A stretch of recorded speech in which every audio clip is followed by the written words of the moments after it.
नमस्कार मैत्रिणींनो, आज मी तुम्हाला क्लासच्या पहिल्या दिवशी काय शिकवण्यात येणार आहे त्याविषयी थोडक्यात माहिती सांगते। सर्वप्रथम आपण माप समजून घेऊयात। चला तर मग बघूयात।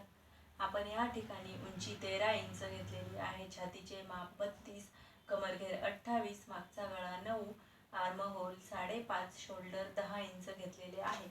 हे सर्व माप आपण ब्लाऊज वरून काढून घ्यायची आहेत आणि त्यानंतर आपण त्या मापांमध्ये उंचीमध्ये 13 अधिक 1 14, छातीमध्ये 32 चा चौथा भाग बरोबर 8 इंच प्लस 1.5 इंच बरोबर 9.5, कमर घेर 28, 28 चा चौथा भाग 7, 7 चौक 28 प्लस 1 इंच मागच्या टक्ससाठी प्लस 1.5 इंच मार्जिनसाठी असे आपण यांची बेरीज करून 9.5 इंचाचं पूर्ण कमर घेर घेणार आहोत।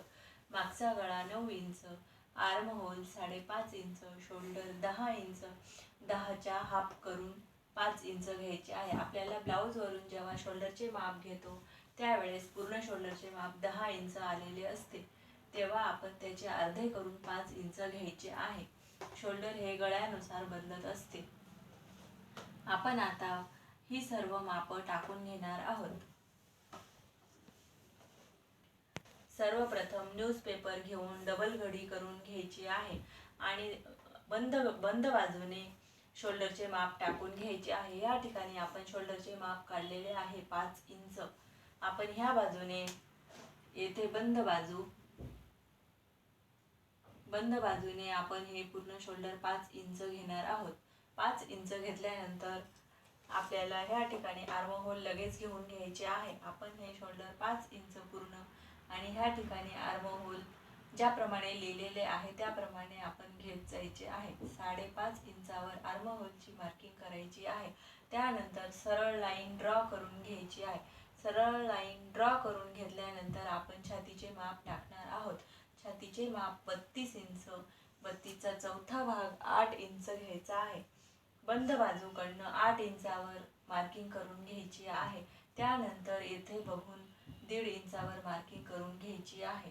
ही पूर्ण घडी 9.5 इंचाची झाली। 8 प्लस 1.5 इंच आपली ही मार्किंग म्हणजे छातीची घडी 9.5 इंचाची झालेली आहे। आर्म होलच्या कोपऱ्यापासून आपल्याला 1.5 इंचावर गोल आकार देऊन घ्यायचा आहे। त्यानंतर आपण कमर घेरचं माप टाकून घेणार आहोत। कमर घेरचे माप 28 इंच, 28 चा चौथा भाग 7 इंच। आपण सर्वप्रथम 7 इंचावर पहिली मार्किंग करून घ्यायची आहे।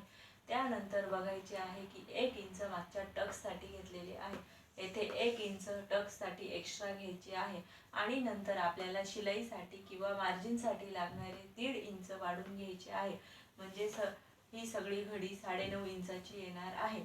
या पद्धतीने आपण छातीचे माप, आर्म होलचे माप आणि कमरेचे माप टाकून घेणार आहोत। त्यानंतर आपण ब्लाऊजच्या शोल्डरकडे येणार आहोत। या ठिकाणी आपण सगळ्यात आधी आपल्याजवळ जे मापाचे ब्लाऊज राहील त्या ब्लाऊजचे शिवलेले शोल्डर बघायचे आहे।